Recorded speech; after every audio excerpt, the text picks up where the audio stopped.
Hello all, welcome to my YouTube channel Learn Computer with RCS। Python fundamental की इस video series में आज हम दो inbuilt function input and print function के वर्क को समझेंगे। Basically input functions help us to get input from user and print function display और send output to standard output device like monitor. Simply हम ये कह सकते हैं कि इनपुट फंक्शन हमें किसी इनपुट डिवाइस लाइक कीबोर्ड से डेटा को इनपुट करने में मदद करता है और प्रिंट फंक्शन प्रोसेस डेटा को डिस्प्ले करने में मदद करता है। Okay, so I hope you will enjoy this video. If you like this video, do like, share and subscribe my channel. So let's start. For this first of all I have to open Python IDLE। तो मैं यहाँ पर shortcut की मदद से Python IDLE open कर लेता हूँ। पाइथन IDLE का इंटरेक्टिव मोड आपका स्क्रीन पे ओपन हो चुका है। तो हम बात कर रहे हैं सबसे पहले इनपुट फंक्शन की। तो इनपुट फंक्शन की मदद से यूजर कोई इनपुट प्रोवाइड करता है, ठीक है। तो कैसे वो वर्क होता है इनपुट फंक्शन का, ये हम समझेंगे यहाँ पर। तो सपोज आप किसी स्टूडेंट का नेम इनपुट करना चाह रहे हैं, ओके। तो कीबोर्ड की मदद से आप कोई नेम टाइप करेंगे, ठीक। तो अब क्या चाहिए आपको? You need a container. एक कंटेनर चाहिए, एक वेरिएबल चाहिए सिंपली, जहाँ उस नेम को आप क्या कर पाएं, स्टोर कर पाएं।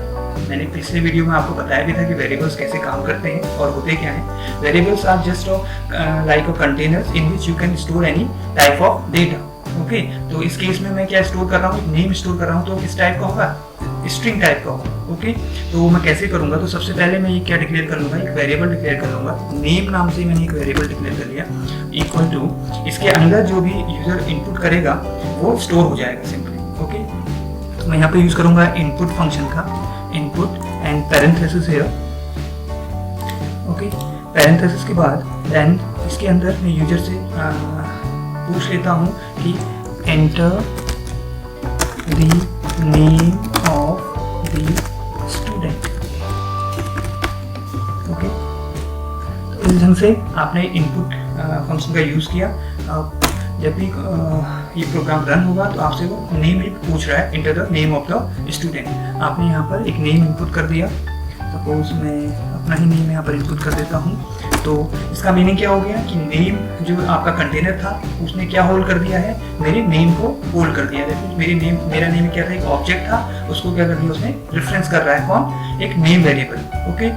सिंपली कंटेनर की तरह काम कर रहा है। आई होप आप समझ गए होंगे, ठीक है। तो अब यहाँ पर क्या हुआ कि जो नेम था मेरा रमेश, वो क्या थी? एक स्ट्रिंग थी। तो इनपुट फंक्शन बेसिकली वो कंटेनर में कैसी वैल्यू को होल्ड करता है? स्ट्रिंग वैल्यू को होल्ड करता है हमेशा, ठीक है। सपोज मैं यहाँ पर इस स्टूडेंट की एज भी उससे पूछना चाहता हूँ, तो मैंने एक और कंटेनर ले लिया। सपोज ये मैंने एक कंटेनर और ले लिया एज नाम का, ठीक है। और उसके अंदर मैं इस स्टूडेंट की एज उससे पूछ लेता हूँ यूजर से। तो enter the age, okay, enter the age. तो मैंने इंटर एज कर ली। सपोज उसकी एज है 17 ईयर, ठीक। अब यहाँ पर क्या हुआ होगा कि जो ये 17 है, ये 17 एक्चुअली था तो इंटीजर, मैंने इंटीजर इनपुट किया, लेकिन ये जो कंटेनर है उस कंटेनर के अंदर ये किस फॉर्म में गया होगा? स्ट्रिंग के फॉर्म में गया होगा, ठीक है। तो इनपुट फंक्शन जो भी इनपुट यूजर से लेता है उसको कंटेनर में कैसे स्टोर करता है? As a string input store करता है, ठीक है। आप इसको जानना चाहते हैं तो आपके पास मैंने पिछले वीडियो में बताया था एक टाइप फंक्शन होता है। सपोज मैं यहाँ पर जानना चाहूँ कि एज जो कंटेनर है वो किस टाइप की वैल्यू को होल्ड कर रहा है, तो मैं टाइप एज यहाँ पर लिख दूंगा। तो इससे बता दे रहा है कि ये क्या है, किस क्लास का है, कौन सी क्लास है? str क्लास है। दैट मीन्स 17 को उसने कैसे स्टोर किया है? एज अ स्ट्रिंग स्टोर किया है। लेकिन आप चाह रहे थे कि इसको एज अ इंटीजर वो स्टोर करे, ओके। कैसे स्टोर करें? एज अ इंटीजर स्टोर करें, क्योंकि बाय डिफॉल्ट जो इनपुट फंक्शन होता है वो सारे कैसे होल्ड करता है?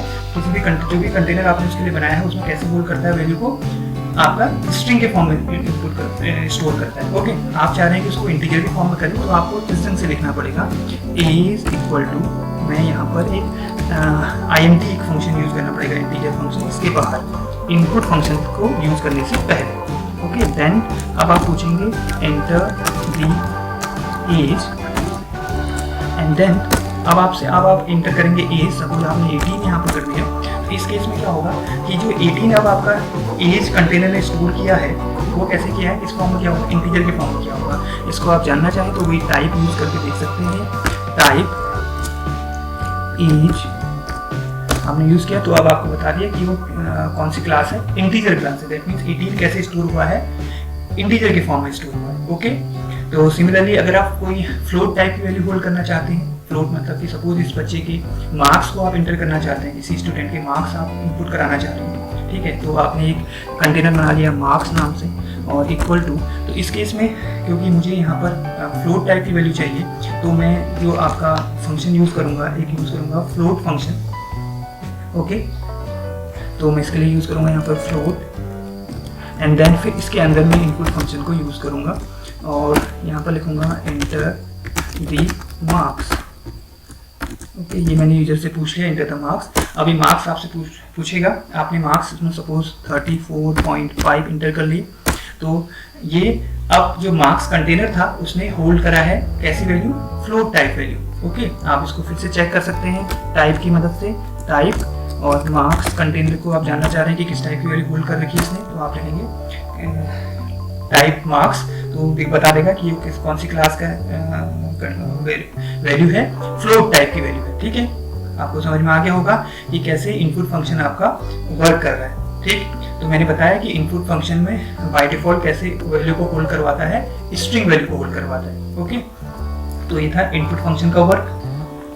हमने अभी तक इनपुट फंक्शन का वर्क समझ लिया है। अब हम बात करते हैं प्रिंट फंक्शन की, जिसकी मदद से कोई भी इंफॉर्मेशन आपकी स्क्रीन पे क्या होती है, डिस्प्ले होती है। तो सिंपली प्रिंट फंक्शन कैसे काम करता है मैं बता देता हूँ। प्रिंट फंक्शन के अंदर आप कोई भी एक स्ट्रिंग अगर आप चाहें तो आपकी स्क्रीन पे प्रिंट कराना चाहते हैं, सपोज हेलो,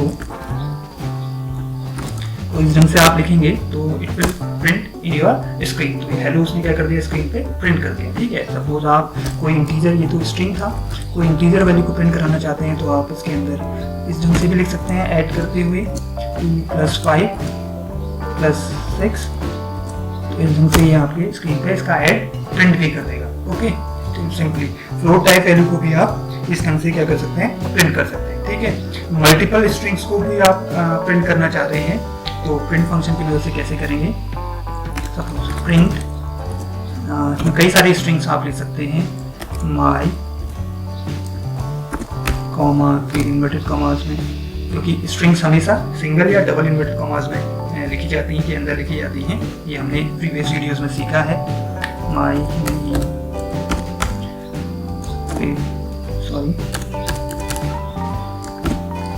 इज कॉमा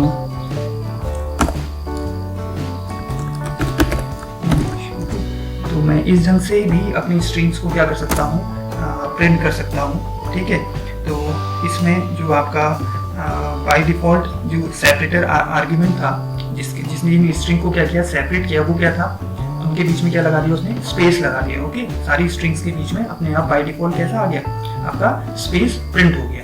ठीक, क्योंकि कई सारी स्ट्रिंग्स थी, 4 स्ट्रिंग मैंने प्रिंट करनी थी, तो चारों स्ट्रिंग के बीच में स्पेस बाय डिफॉल्ट आपका सेपरेट कर दिया, उसने स्पेस से उसको सेपरेट कर दिया। ठीक है, आप इस सेपरेटर को चेंज करना चाहते हैं कि बीच की जो स्पेस जो उसका सेपरेटर है उसको आप चेंज करना चाहते हैं, तो आपके पास एक SEP आर्ग्यूमेंट होता है, प्रिंट फंक्शन के साथ यूज होता है। वो कैसे होगा उसको भी हम देख लेते हैं। प्रिंट सपोज माई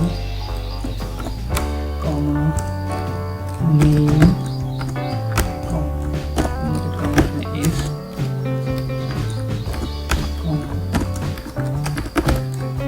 इस ढंग से आपने स्ट्रिंग लिख ली। इसके बाद कॉमा, अब यहाँ पर आप यूज कर लेंगे एक सेपरेटर आर्ग्यूमेंट को SEP, और इसके अंदर आप जिस तरीके से उसको सेपरेट करना चाहते हैं, सपोज आप हर स्ट्रिंग के बाद यूज करना चाहते हैं डॉट डॉट डॉट सिंबल, तो आप इस ढंग से उसको सेपरेट करके प्रिंट कर सकते हैं। तो आप देखेंगे कि आपकी जो स्ट्रिंग है वो सेपरेट हो गई है यहाँ पर डॉट डॉट डॉट से। ठीक है, ऊपर वाली स्ट्रिंग बाय डिफॉल्ट सेपरेट हुई थी किससे, स्पेस।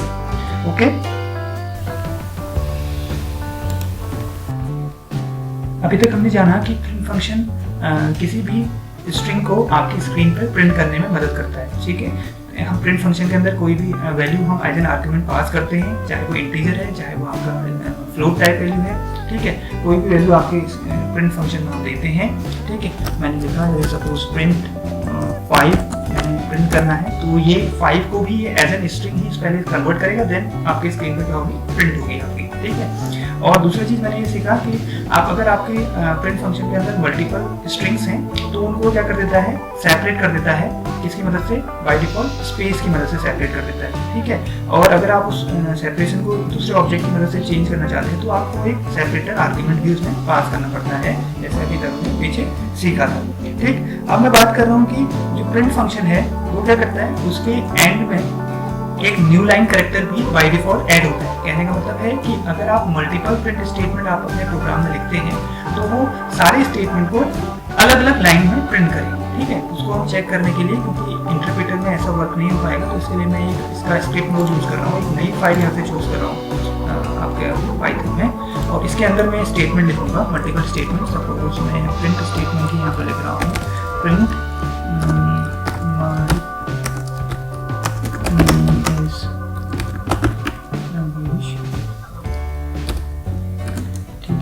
और फिर मैंने सेकंड मल्टीपल स्टेटमेंट लिखा, का प्रिंट स्टेटमेंट लिखा,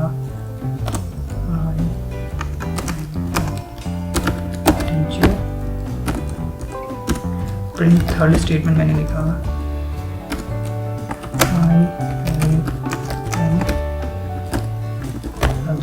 ओके, ठीक है। तो इसको करने का तरीका ये है कि पहले मुझे इसको सेव करना पड़ता है, ठीक है। इस फाइल को मैं सेव कर लेता हूँ डेस्कटॉप पे, ठीक। डेस्कटॉप पर मैंने इसको प्रिंट नाम से ही क्या कर दिया, सेव कर दिया, ठीक। अब मैं इसको रन कराता हूँ यहाँ से इस मॉड्यूल को, तो मैं चेक करूंगा, देखूंगा कि उस प्रिंट स्टेटमेंट ने क्या कर दिया, सारे स्टेटमेंट्स को प्रिंट तो करा लेकिन अलग अलग लाइन में प्रिंट करा, ओके। आप देख रहे होंगे इसमें मैंने क्या लिखा था, अलग अलग लाइंस में लिखा था। तो बाय डिफॉल्ट यहाँ पर क्या होता है, एंड आपका आर्ग्यूमेंट होता है, और सिंपली हम कह सकते हैं एंड आर्ग्यूमेंट ही उसे कहेंगे, एंड आर्ग्यूमेंट होता है जो कंटेन करता है कौन सी वैल्यू, स्लैश एन वैल्यू, ठीक है। अब मैं चाह रहा हूँ कि ये सारे स्टेटमेंट्स मेरे क्या हों, एक ही लाइन में प्रिंट हों, ठीक है। मैं अलग अलग लाइन में इनको प्रिंट नहीं करना चाह रहा हूँ, तो मैं इस प्रोग्राम में थोड़ा सा क्या चेंजेस कर दूंगा। तो मैं इनको हटा देता हूँ इस लाइन्स को। अब यहाँ पर मैं इसके बाद कॉमा करके यूज कर लूंगा, यहाँ पर एक एंड आर्गुमेंट यूज करूंगा, और इसके अंदर जो बाय डिफॉल्ट वैल्यू है इसकी स्लैश इन है, इसको मैं चेंज कर देता हूँ, स्पेस दे देता हूँ, ठीक है। तो ये क्या करेगा, हर लाइन के बाद एक स्पेस देगा, फिर नेक्स्ट लाइन उसी के सामने प्रिंट कर देगा, ठीक है। नेक्स्ट लाइन लिखता हूँ यहाँ पर, print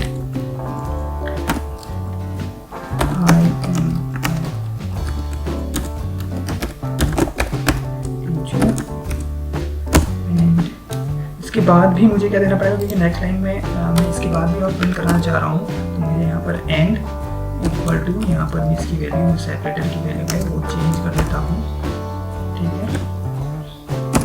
and then final statement मैं यहाँ पर देता हूँ,